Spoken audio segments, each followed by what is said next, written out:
Which was good, yeah.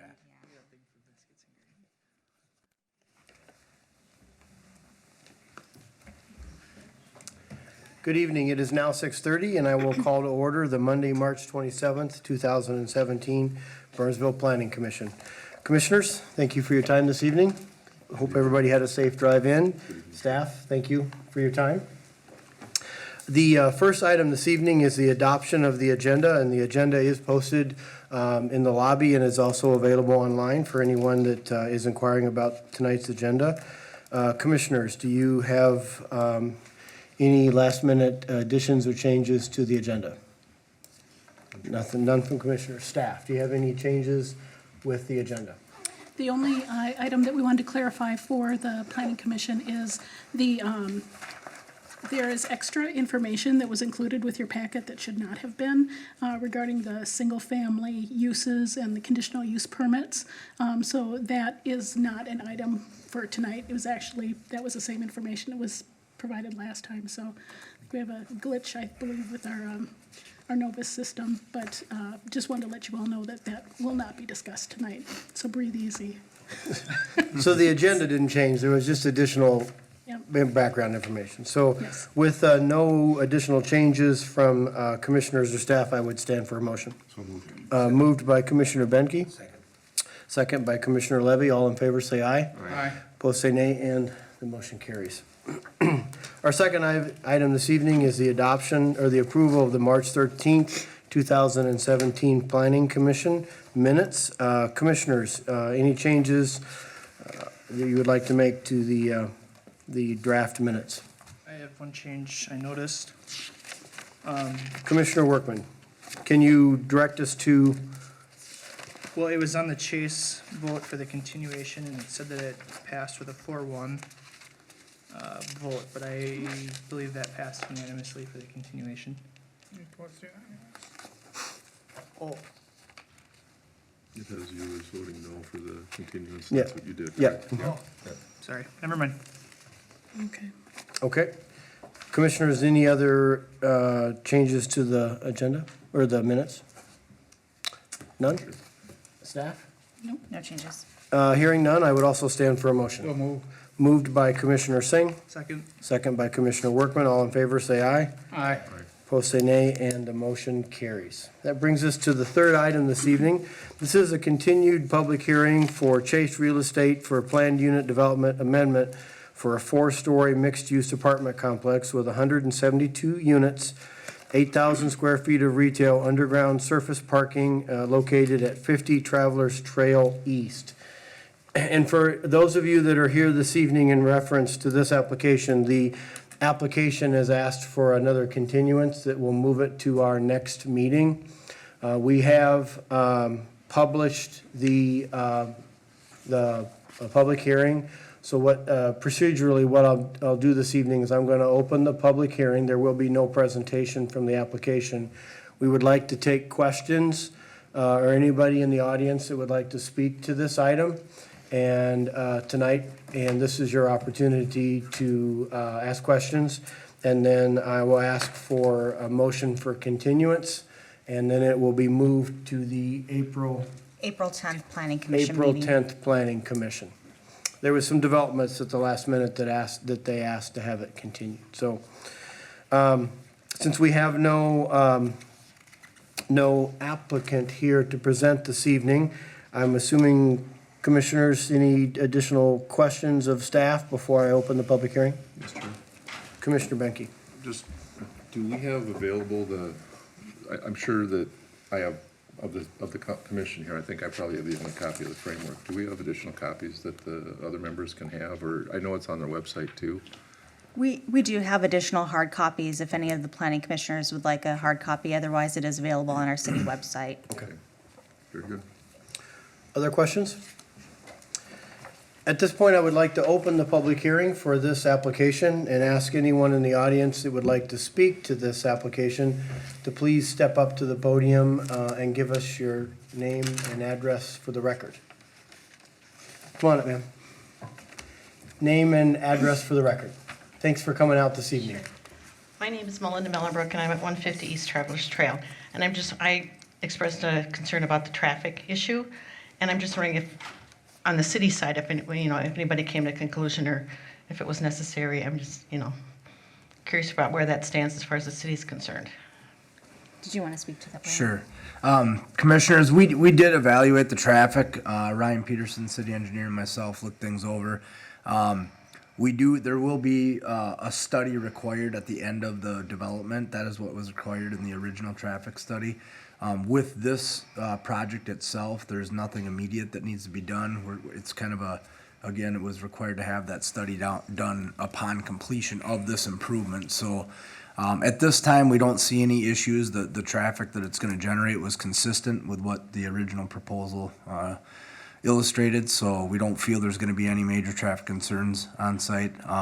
There will be a study done, like I said, especially to look at the intersection out at Nicollet, but that's all that'll be done And I at this guess time. my concern is that the traffic on First Avenue, is that what it is?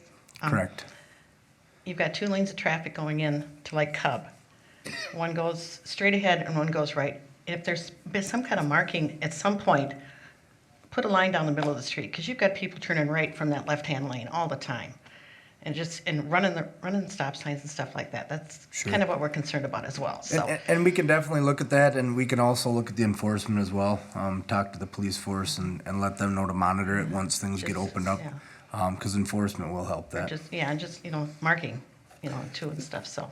There is some stuff, we have some background that was presented to us that we got in advance prior to the applicant being continued. And there's a couple of things in reference to that. There is some unfinished, that road was unfinished waiting for this development. And there is some information also in our background about a future traffic study to Okay. make sure if things need to be done. All right. But that was actually already in place from the original planned unit development in 2004. Okay, all right. Okay? Thank But you. thanks for coming out Thanks. on this beautiful evening this evening. I know. You almost didn't come, didn't you? You went outside and thought you would just go for a walk. Anyone else that would like to speak to this item? Seeing no one, commissioners, at this point, I would entertain a motion for continuing the public hearing. So moved. Moved by Commissioner Levy and second by Commissioner Benke. All in favor, say aye. Aye. And opposed, say nay, and the motion carries. This brings us to the fourth item on our agenda this evening, and this is a public hearing. It's an application for Franchu Inc. for a PUD amendment for a 5,000 square foot expansion to an existing dental building, Park Dental, located at 40-50 Nicollet Boulevard. Presenting this evening is Addison Lewis from WSB. Addison, thanks for coming this evening. Thank you for We having me. appreciate your time. Thank you, Mr. Chair. Next time, we'll get you a really big fancy seat up here on the dais. I appreciate that. Thank you, Mr. Chair, members of the commission. This is an application for a planned unit development amendment for a 5,000 square foot expansion to an existing dental office building, that being Park Dental, located at 40 and 50 Nicollet Boulevard. The subject property is located at the northwest corner of Nicollet Avenue and Nicollet Boulevard. The property is zoned B3 and PUD. Surrounding properties are zoned mixed use and PUD to the north and east, and B3 and PUD to the south and west. The subject property is guided for business, retail, and office in the Burnsville Comprehensive Plan. Surrounding properties are guided for mixed use to the north and east and business to the south and west. This is a look at the existing conditions on the site. We have the existing 16,000 square foot, one-story office building that houses the 2 tenants currently. Access to the site is off of the west side of the property, off of Nicollet Boulevard. There are 113 parking stalls currently on the property. The property is well landscaped currently. There are over 30 mature trees along this north side of the property here that currently screen the parking lot from the multifamily residential to the north. And then there is a stormwater basin here in the northwest corner that captures a lot of the stormwater runoff. Entrance to the building is here along the north and west facades of the building. Looking at the proposed conditions, we have the 5,044 square foot addition along the north side of the building here, adjacent to Nicollet Avenue. The applicant is also proposing to reconstruct this portion of the parking lot here. It will be an expansion of the existing parking lot, so there will be an additional row of parking along this north side of the property. Access will continue to be provided off of Nicollet Boulevard. The applicant is proposing 118 parking stalls, so that is consistent, compliant with code requirements. There will be a retaining wall along just behind the row of parking here that will exceed 4 feet, so that will require engineering at the time of the building permit. And then there will also be a 6-foot wood privacy or screening fence along the north row of parking just to help screen any headlights from that residential on the north. Let's see. Looking at the site grading, the site generally grades to the northwest to that existing stormwater basin here in the northwest. They are proposing some improvements to that basin, including a filtration system consisting of pervious soils and drain tile. There would also be a catch basin designed to trap sediment before entering the stormwater via a riprap swale. And the project does meet all of the city's stormwater management requirements. This is a look at the landscape plan. As I said, the existing site is well landscaped. There are over 30 mature trees along this north side of the property that are mostly spruce and pine trees. There will be 5 ornamental trees that are required to be removed for the construction. However, the applicant is proposing to replace all 5 of the ornamental trees, as well as to add 4 overstory trees and 1 evergreen tree. They are also proposing some ornamental grasses and shrubs along the east side of the building, fronting Nicollet Avenue South, as well as some ornamental grasses that would go in front of this the wood screening fence along the north side of the property. This is a look at the proposed building elevations. So the existing building consists of 2 colors of brick. There is a lighter main field brick and then a darker accent brick for the soldier course and for the base of the building. For the addition, the applicant is proposing to do the inverse of that. So the darker brick would be the main brick, and then a lighter brick for the accent brick. This should help break up the facade and add some variety to the facade on those sides of the building. They're also proposing this large window area here that'll go along the east and west sides of the building. And there's a little kind of break in the roof line here to add some additional variety. We have this is a color rendering here. This is looking towards from the interior of the lot towards the entrances of the building, so you can see the contrast between the darker brick for the addition with the lighter brick of the existing building, and the bricks will match. So the darker brick used for the addition matches the accent brick on the existing building, and vice versa. Each of the entrances features one of these metal canopies here, and you can see that the entrance area is well landscaped. They're proposing to add an additional bench to the plaza area, as well as a bike rack for bicycle parking. And then this is a look at the east elevation fronting Nicollet Avenue. So you can see the larger window area, the additional plantings along that side of the building. And then existing rooftop mechanical equipment is screened with a 4-foot roof parapet. The applicant is proposing just to continue that 4-foot parapet to screen the additional rooftop mechanical equipment. They've provided us with these sightline study renderings to show that all rooftop equipment will be adequately screened. There are 4 deviations being requested with this PUD. Staff does support each of the requested deviations. Those include a reduction of the internal sidewalk width from 6 feet to 4.8 feet and 5.3 feet, a reduction from the required width of the parking lot island at the east end of the double row of parking from 9 feet to 6 feet, No overstory trees, shrubs, perennials, or ornamental grasses are proposed for the parking lot island at the east end of the double row of parking. 2 ornamental trees and rock mulch are proposed as an alternative. And then no irrigation of the interior parking lot islands is proposed, consistent with the existing parking lot islands. Staff is recommending that the Planning Commission recommend to the City Council approval of the PUD amendment to allow for a 5,044 square foot addition to an existing dental office building located at 40 Nicollet Boulevard with the following conditions. That prior to building permit issuance, the owner shall supply the necessary securities for landscaping, grading, and bituminous parking as required by city code, and that a sign permit be obtained prior to the reinstallation of any wall signs. We do have the applicant here tonight, if you have any questions of them. Otherwise, I'll turn it back to the commission for discussion. Thank you, Mr. Lewis. I appreciate your presentation. Commissioners, questions for staff? Commissioner Levy. Thank you, Mr. Chair. Definition, what is an overstory tree? An overstory tree is just more of a Typically like a deciduous- maple or a larger, like 30, 40-foot tree versus a crabapple or Okay. something more of a smaller in shade stature. tree. Okay, thank you. Just an interesting name for it. Thank you. Other questions? No, I'm good. Commissioner Benke?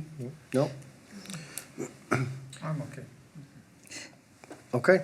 I guess I'll ask one quick question. Commissioner just Work, so you- Commissioner Workman. Is the signage, I know it says there's no signage contemplated, but is the signage that's there gonna stay, or are they moving that to the new expansion? Yep, they are proposing to move the existing signage onto the addition. Signs would not be moved from different facades that they're not on currently. So, you know, what's on the east facade fronting Nicollet Avenue would just be moved onto the addition. So And that- likewise on the north Okay. side of the building, there's another sign. They're just gonna reattach it to the addition. So they're not moving them to different sides or changing the signage, just reapplying them. Just move farther north? Correct. Okay, thank you. Commissioners, other questions? I guess at this point, I would, is this a public hearing? Yes. It is, it's a public hearing, sorry. This is a public hearing, and at this point, I would like to open the public hearing and ask anyone in the audience that would like to speak to this item to step up to the podium and give us your name and address for the record. Seeing no one sprinting to the podium, I will close the public hearing. Commissioners, do you have any questions of the applicant, or would I be entertaining a motion? Just comments. Commissioner Benke. I'm impressed that another business in Burnsville is choosing to expand. I think that's great. I personally think the way that they chose the architecture is really a nice, instead of simply repeating what's there, they did choose something that takes what's there and just turns it over a little bit. And that's always a nice thing when you do an addition, unless you simply copy it. So I think it's really a nice looking building.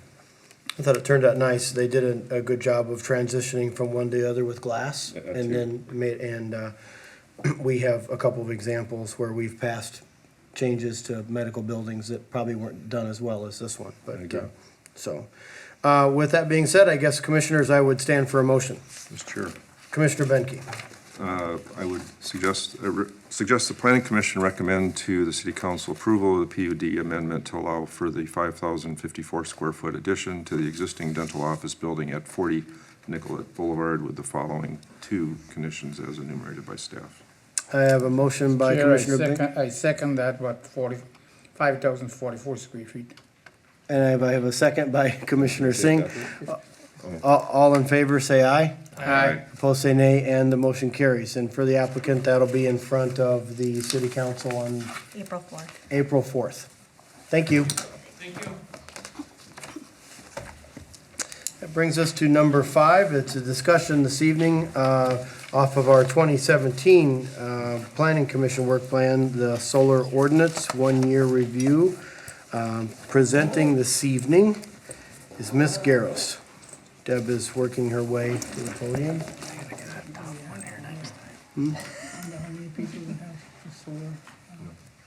Just one, I think.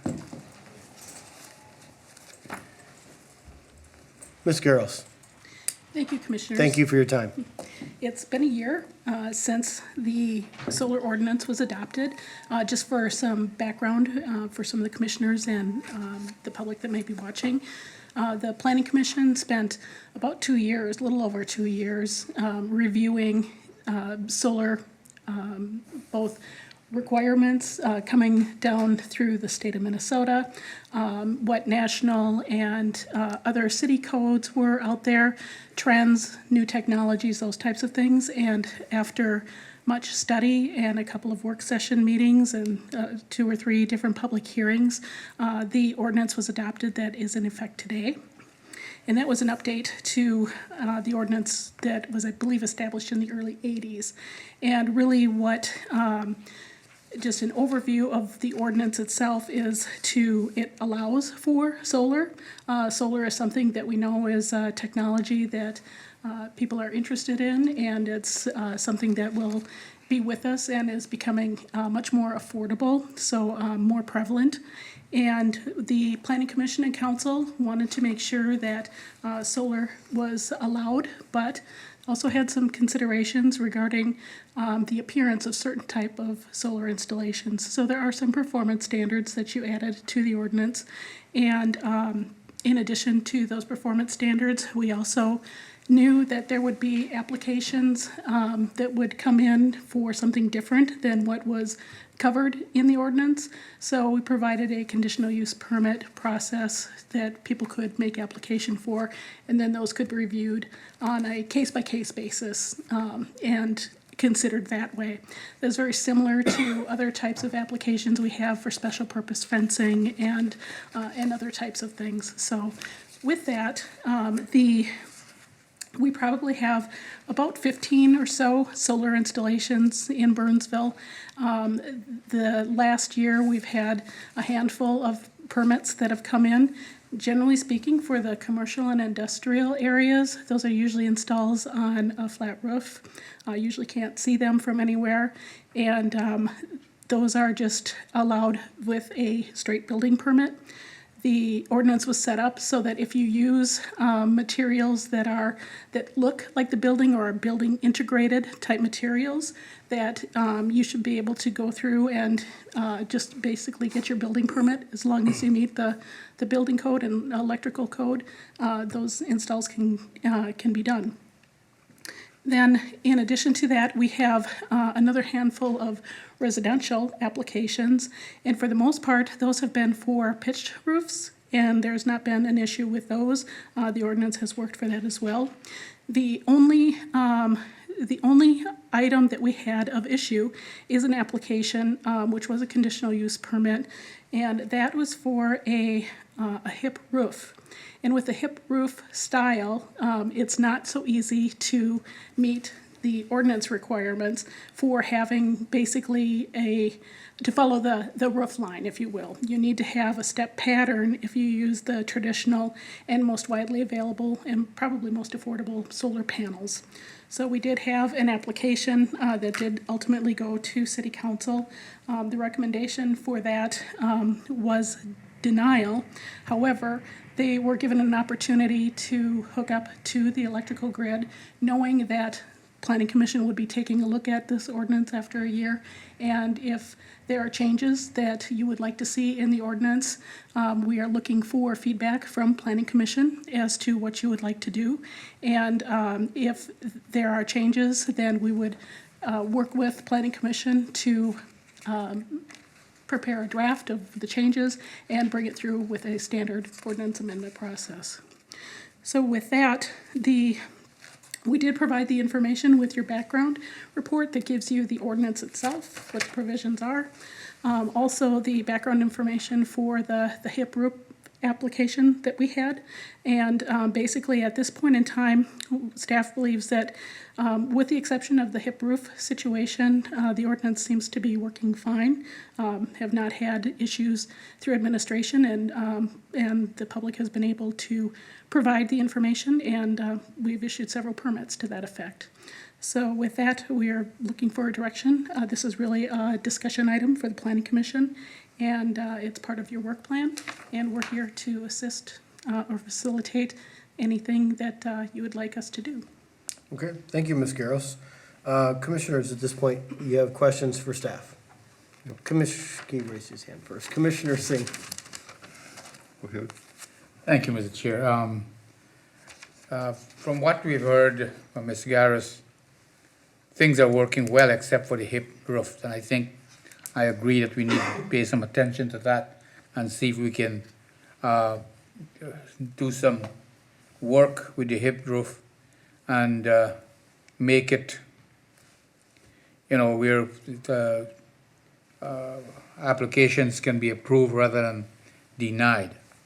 So I would strongly suggest that we look at the hip roof. Anything else, Commissioner Singh? No, just to point out that that's what I think we need to look at. Then- Commissioner Benke. Thank you, Chair. Deb, I got a couple questions here. I think when you say pitched roof, you mean gabled roof. Yeah, gabled, Because yes. they're all basically pitched, Yep. so we're talking about a rectangular gabled roof. In your presentation, you talked about, for building integrated, you were talking about materials being similar to standard home materials, but yet, I think when we were doing the ordinance, we were talking about solar panels that were flush to the roof as opposed to surface mounted. Yes, other types of panels we talked about because the technologies, are Right. advancing for Right. solar type shingles and, Right. yes, exactly. And those would be the materials that, Well, but even, could make even solar panels, currently existing solar panels that are flush to the roof would essentially be an integrated building material. It's Yes. not separate, it's not attached to the top. yes, you're correct, yes. Okay, and I think in reading through again what we went through a year ago, we're essentially trying to make, the way I read it, we're trying to encourage the non-integrated work. We're asking for a higher standard because it isn't integrated, it's exposed. Yes. Okay. And I saw that you did do some research and, there's definitely triangular panels out there. And I did see where some of that came from, that in England, they have sloped roofs that go all over the place and they really try to fill them properly to get as much out of it, to get as much out of the roof as they can. Yes. I guess personally, I'm seeing things working fairly well as is. That's my opinion right now, I guess. Other questions? Commissioner Levy. Thank you, Mr. Chair.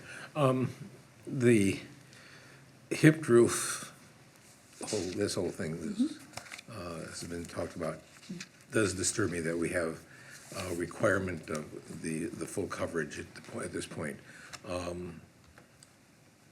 If the triangular panels are comparable in price per square foot or whatever to the rectangular ones, I don't have a problem with requiring that. However, if the triangular panels are even 10% higher per square foot, I think we should allow for the stepped array on hip roof designs. I'm not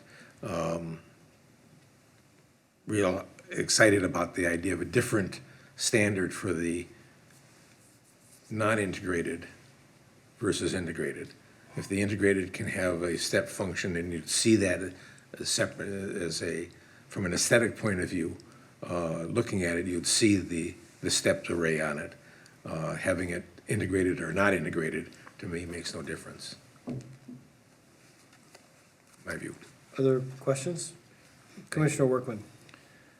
I think we should give some consideration to the hip roofs. I wasn't here when this was really the heavy lifting was going on, so I don't know how much thought or background was considered to this. I think it probably took somebody with a hip roof that wanted solar for this to come up. And I don't know,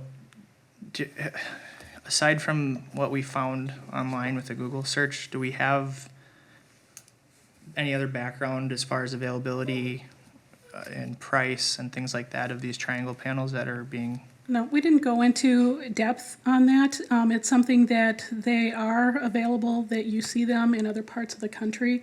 One of the major manufacturers of them does not manufacture them anymore. So as I understand it, that makes them more difficult to get in our region. But there are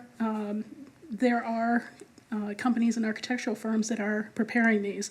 In terms of costs, we did not do that specific analysis. We figured that, and again, you have one application. I think if you had, if you start seeing a couple of applications or several applications coming through, you may want to take a look in depth. But there's been, one application thus far. So we just wanted to provide, again, this is your discussion and the ordinance that you put together, and this is how it's been working. None of the other applications where we have building permits for these have been on hip roofs either, even though they were done before our ordinance was put into effect. Well, and I had emailed Ms. Dean today and said, do we have an inventory of the hip roofs in Burnsville? And that's probably not something that's at our fingertips. But I guess I'm coming at this from a position of, I don't want an ordinance to create a hardship for somebody that's trying to do something that's ultimately a positive with renewable energy and things like that. So I would be more in favor of discussing alternatives to the triangular panels than maintaining it as it sits right now. Because I think what we're trying to achieve is a positive. And just because we've had one application doesn't mean we're not gonna maybe have another and another as the cost of solar continues to drop. So that is where I stand on this right now. Commissioner Sure, Menke. yeah. I guess here's sort of the part that I have on it. If you integrate the panel into the roof, you don't even come to see us. You get a building permit and you install it. This particular application, the installer actually did the work before the building permit was even issued. And, there's a struggle there from me being in the business. You don't work without a permit. It's just not done. You do your due diligence ahead of time. You figure out what can and cannot be done, and you do it right. In this case, the choice to use a surface mount, that's a choice they made, to use a surface mount panel. And we have a standard for that. They didn't follow it. So to me, part of this goes right along with sort of the gentleman with the wetland buffer. He's not following the rules. If the system is designed right in the first place, cost per square foot, it's immaterial. For him to go back later, yes, it's gonna cost him money, but in my opinion, he did it wrong in the first place. So I always have to come back to that. The thing about hip roofs is going forward, we're trying to encourage integrated. And if you're integrated, yeah, it's stepped, but you don't see it as much. It's not as visible. And I don't know, can we get the picture of this particular residence up on the screen? It's in the background, yeah. The step panels are very visible. This faces the street. If it was the back of the house, I'd be quiet. You know what, if it was the back of the house, I wouldn't have a problem, but it's not. So I think what we've done with the ordinance through the industrial, the commercial, the business, and the residential is we've sort of tried to hold everybody to set the same standard of it's gotta look good or be not visible. And personally, I don't think this looks good. And, that's, we spent 2 days, I think you had the January 11th and February 22nd. We spent quite a bit of time on this. I remember parsing your words very diligently. Well, and But for there the was- city council, it was also very important. I mean, that's why the aesthetic Yeah. standards are in there, because Right. it was very important by both planning commission and council direction. And, could this have been done even better I don't want to go there because any way you look at it, it's not going to be what the ordinance asked for. And I personally don't have a problem with the ordinance. Commissioner Levy. I agree. This particular incident doesn't look particularly aesthetically pleasing. by requiring triangular panels on the ends of this, of any kind, the ability to match would be an issue to me. It's still gonna stand out. If I go to vendor A for my rectangular panels, and then vendor B, because he's the only one who makes the triangular ones, they're not gonna look the same. So we're back into the same aesthetic issue. Correct. Yeah, we would like to have them integrated, but my house I've got an existing house. Do I tear the roof off to put an integrated system in, to make it look somewhat better? If I wanted to put on solar? Yeah. That's an issue. I happen to have a hip roof, I'm Yeah. sorry to say. Well, and from the construction Me too. side, it's not, you basically, there's work to be done on it, and yes, you remove the existing shingles, but, quite honestly, given the tracks and things that are on here, I mean, I'm sure there's about a quarter-inch gap between them and the shingles themselves. I remember him saying, there's a new roof here. Well, that roof is not gonna last as long as a roof that didn't have this on there. So, I mean, that's a choice he makes again. It's not something that we're gonna talk about, but I can't look at the structure different than that. It's all gonna wear, it's all gonna need replacement. These panels are gonna last 15, 20 years and they'll be replaced. There was another installation right here on the corner of 134th and Woodcrest. It's actually Nicollet and Woodcrest. It's the southwest corner. And that building was built in the late 70s. It had solar panels on the back. It had active water solar panels. They were dead for years. They did not work before they were taken off that house. That to me is as much a concern as how they look right now. But I agree that, having to come back now and fit something else in there, he's not gonna have a great job of making it aesthetic. So do we make an exception for him, but then what happens next time? I can't see that working either. I'm not speaking to the specific incident here, that's another one.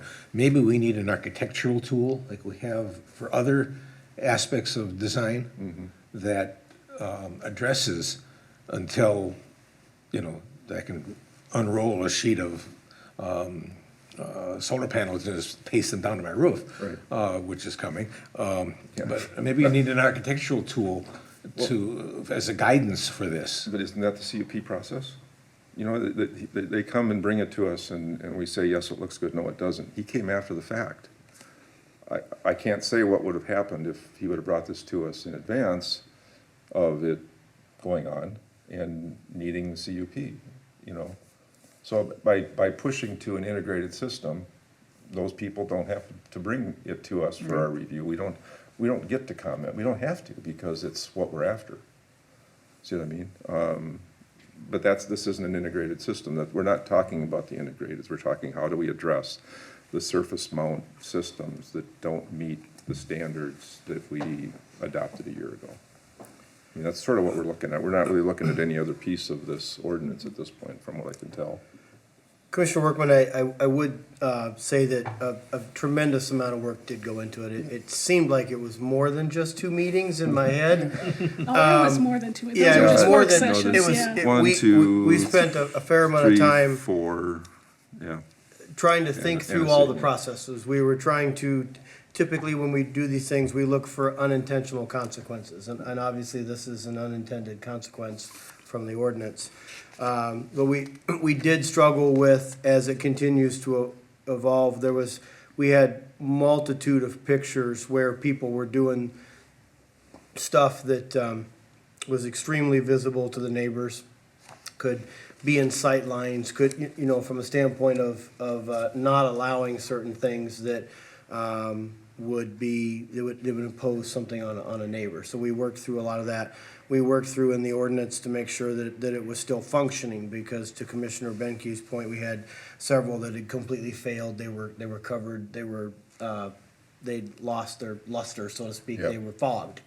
And then we also asked for a conditional use permit that if it is a surface mount, because we did have a fair amount of pictures in front of us that said, what are the opportunities to be able to integrate it? If it's gonna be surface mount, how closely can it be tied to the pitch and of the roof to make it be as unnoticeable as possible, was the work that we put into it. Now, I do point out, this looks a little more graphic from the standpoint that the rails are exposed. If the panels were not in place, those rails would not extend past the panels. We did go down the discussion road of a stepped pattern or a square pattern. But then the square pattern, the issue you have is you're not maximizing the use of the roof. And the ordinance that we did spend a fair amount of time on did discuss how we could lay this out and have it tied in. Now, I agree that at this point, the applicant's kind of between a rock and a hard place, but then we get into unintentional consequences every single time we have an ordinance and we make a change to that ordinance. My guess to your question, this would be simple math, and our city historian may disagree with me, but 26,000 homes, I would assume there's 12,000 homes that have a hip roof versus a pitched roof. Yeah, Simple probably. math. Probably, yeah. But probably not half, but, a third. Yeah, and so I am a little concerned that our ordinance might not, make that adjustment, but there's the number of ones where that's gonna be where the north side or the south side of the house is the back side of the house. And it's not exposed to the neighbors across the street or whoever is going to be looking at it. So those are kind of my concerns, and I guess, I'm not 100% sure. We in our background show that there are some panels available, and I do agree that in this application, and I want to make sure that everyone stays focused, it's not just about this application. Right. When we brought the ordinance in place, we wanted to go back and look at any issues that we might have had. So this does kind of drive to having us assess the ordinance. But we might have an issue where it's not a feasible thing, but I guess I would ask staff, you said we didn't look into, and is that, because that would require a tremendous amount of time from a standpoint of who does. If we were gonna engineer this roof from scratch today going forward. Exactly, there are a lot of parameters. There's appropriate manufacturers out there that can meet our ordinance without an inordinate amount of additional cost to the applicant, I guess was my question. Well, I To think, maybe Commissioner Singh's question. Well, no, it's not that, I don't have a question. I think what we're looking for is the integrated system. right, That's what we're looking for. And if the ordinance is working for most of the people, then it's okay. Now, the particular house we are looking at, now, it's very, very, the aesthetics, I mean, it looks very bad.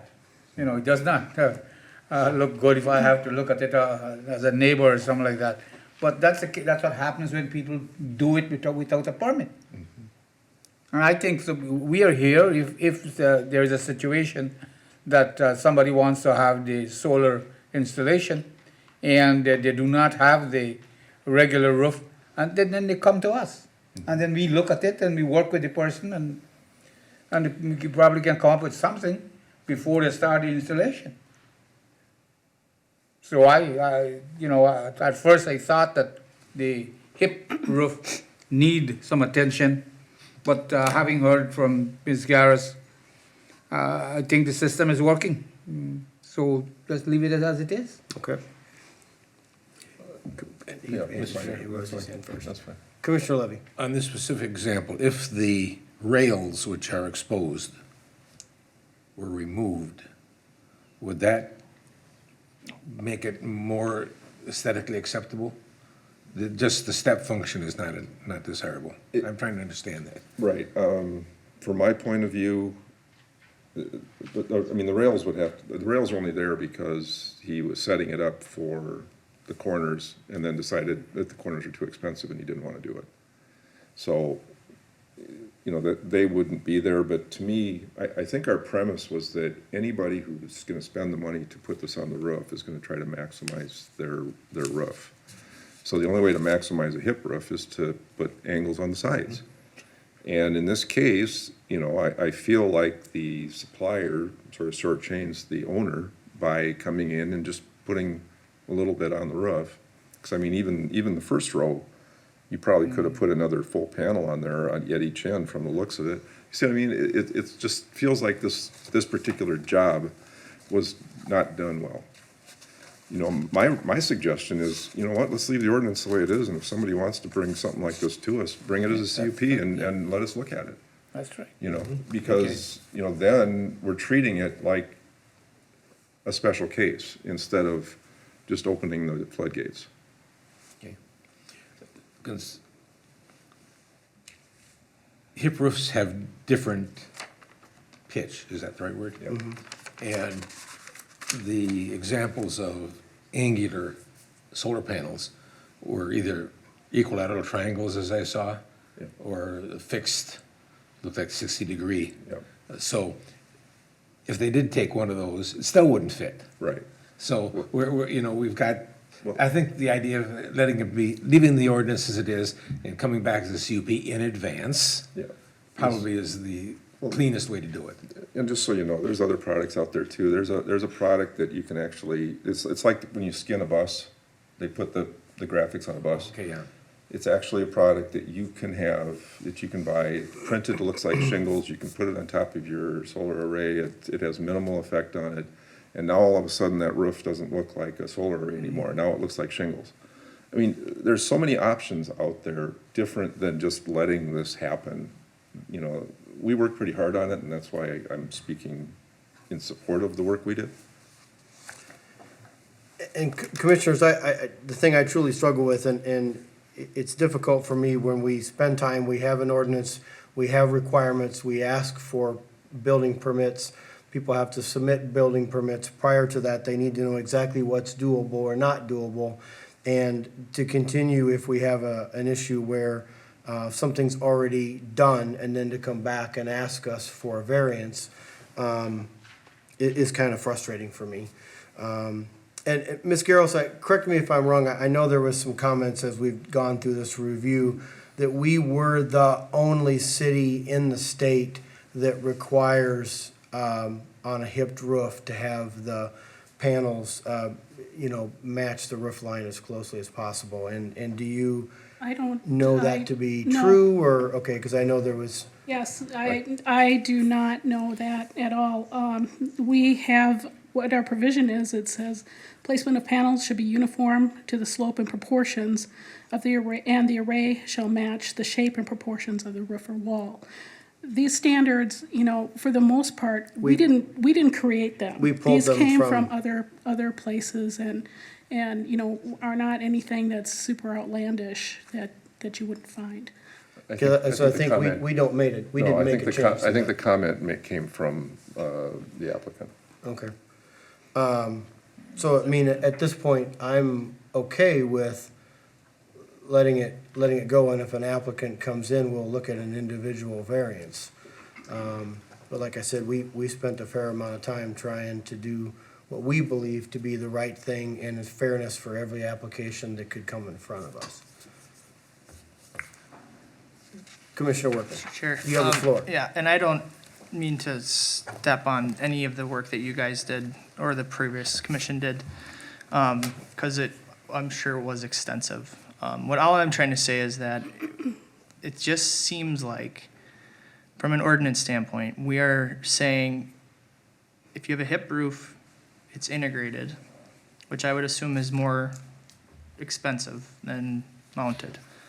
So we've already put you at a slight disadvantage that integrated is probably going to be the preference here. And then if it's not integrated, and you do want it to be a stepped roof, you have to come in for a variance, which I don't. Conditional use permit. Conditional use Yes. permit.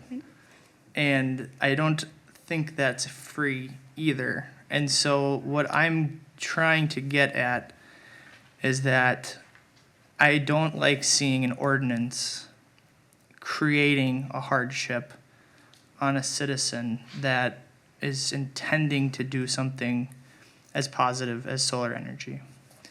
And I don't say that to take away any of the due diligence that you guys did, because I'm sure it was not a walk in the park. I don't like city getting in the way of things, and I'm not saying that that's what's happening here, and I don't want to use this particular application as the precedence for what I'm saying. But if I was a Commissioner Levy and I wanted to go get a hip roof solar array, my challenges would be much more daunting than if I had a gable roof. So I'm saying it from, let's create a fair playing field for all homeowners in the city, instead of having to kind of pay to play if you have a hip roof. And that's the only reason why I'm talking right now. Okay. Thank you, sir. Thank you. Chair. Commissioner Benke. Yep. Construction-wise, hip roofs are always more expensive. They're 30 to 40% more expensive. People prefer them because they look better to some people than a gable. Somebody paid more for that in the first place. The next buyer, he just gets it. So I understand that part of it. But this whole thing comes back to, if you start the project right, you don't have the problems. You know, if you come into this with an integrated, you have a builder or you have an installer who's already versed in the process to integrate it into the roof, whether it's set between the trusses, whether it's set between the joists, whether there's some adjustment to the roof that's done to make it integrated and it actually sits on top. I mean, there's just so many ways, again, to make it fit the standard of integrated that doesn't involve tearing the house apart. Yes, it involves perhaps a process, a time process. I'm not going to roof the house until the panels get here and it's all put together. But that's sort of knowing what you're getting into in the first place, and maybe it's consulting an installer who has a better handle on the product. You know, I think what we're trying to get away from are people who come in and they want to do a quick job and get the money and move on and leave us to deal with the looks. And, you know, I think that's part of what we're doing here. We are holding it to a higher standard because it needs it. So, Ms. Garros, I guess I have a couple questions for staff. If we were to, is it a feasible thing for us to understand the cost difference between, because I'm trying to clarify Commissioner Workman's point. I mean, I don't know how we take a standard and how we look at, you know, a hipped roof and how big the panels are and a gable roof, and how do we get a cost difference between house A and house B and the additional costs. You know, from a city standpoint, I don't know how we get there from a standpoint of how we, like you talk about, because I to your comment about the pay to play thing, I don't like to do that either. But I don't necessarily believe that we are doing that from a standpoint of when you come in, here's the standards we're asking you to meet.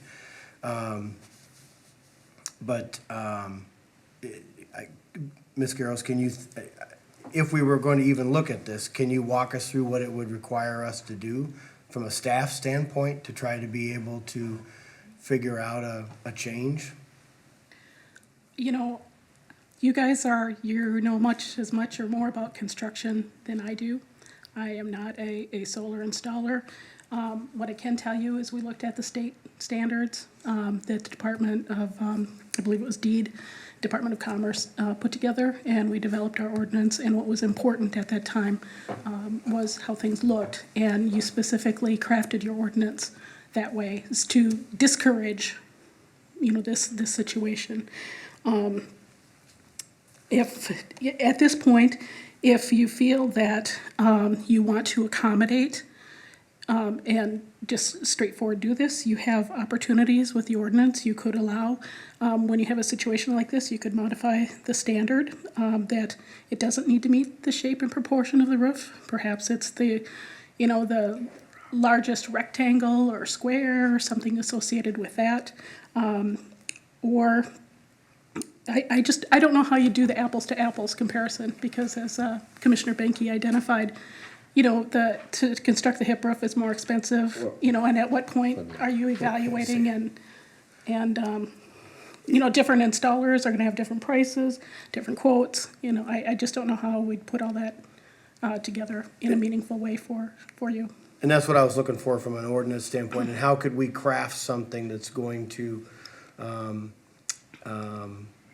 kind of do what you're looking for, unless we land with actually a much different ordinance from a standpoint of it doesn't match the roof line. So I think we have some consensus. Commissioner Levy, then I'll get to Commissioner Benke. Thank you, Mr. Chair. I'm curious about the difference between integrated and what we see here. We've got a number of skylights on our roof. They extend above the roof surface by about 4 inches. Is that integrated? We have the definition is in the ordinance of building integrated. Put that up here for you. Yeah, was in our background. Deb and I played with that for a while. Building integrated, it's on the left-hand side. Term for the design and integration of solar energy technology into the building, typically replacing or substituting for conventional building materials. The integration may be in vertical facades, replacing view glass, spandrel glass, or other facade material into semi-transparent skylight systems, into roof systems, replacing traditional roofing materials, solar energy technology that's contained within or substitutes for roofing materials, windows, skylights, awnings, shades, devices, and other building systems. So it's pretty broad. Yeah, what we to did, what you Steve, can is include.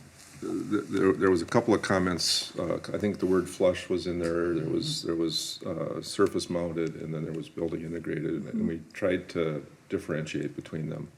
A surface mount is actually physically mounted on another surface, which is what that picture shows. A skylight would be integrated because it replaces shingles. If you were to physically turn that into a skylight or into a PV panel, photovoltaic panel, that would be a building integrated, even though it does stick up. But there's nothing underneath it. It's part of the roof. It forms the roof structure. Okay. And that could be a solution. Just to comment on the pay-to-play, we already have performance standards in the residential ordinances. You have to have a double garage minimum. It has to be a certain size. We're already requiring certain items in our performance standards. I just see this as another one. And I would have a hard time restricting it to the largest rectangle on a hip roof, because you'll have somebody who wants to maximize that exposure. And the only way to maximize it is to push it all the way out to the angles. And whether there's a panel that fills it, or a fake panel, or there's some other design feature that makes it fit, it still should go all the way out to the edges, in my opinion. I understand. Okay. Thank you. All right, Commissioner Singh, I'll finish with you. Thank you, Mr. Chair. Couple of things. One, the pay-to-play reference, to me, doesn't hold any water here. We have standards to maintain, and we work very hard to do that. We have standards all across the city. Some differ from one area to another. So if we are gonna maintain standards, we gotta pay, people gotta pay to maintain standards. Secondly, I think the system is working now. If we try to change it, we open a can of worms where we send the message to applicants that they can do all kinds of things. And I like the way it's working now. If anybody has something that they want that's not covered or doesn't meet the ordinance, then they do a conditional use permit. They come to us. For that, we can work with them. We don't want to be tough on the applicants, but we want to work with them, and so we can come up with something that is aesthetically pleasing to look at and pleases everybody. So I think we gotta be very careful and we don't mess with it and open up a can of worms. So Thank you, Mr. Chair. Thank you, Commissioner Singh. So, staff, I think you probably have, we don't have 5-0 vote, but we do have consensus. to leave the ordinance as is at this point. And do you need anything else from us? I don't believe so. I also wanted to add, a common practice for ordinances is if somebody has something different that they want to do, they can also make an application to amend the ordinance, and then that provides the opportunity for the study of the situation, and then it comes before you in a public hearing, the public is notified, and then you make the recommendation to the city council. So there's also, that opportunity is also there always. But we did include the conditional use permit.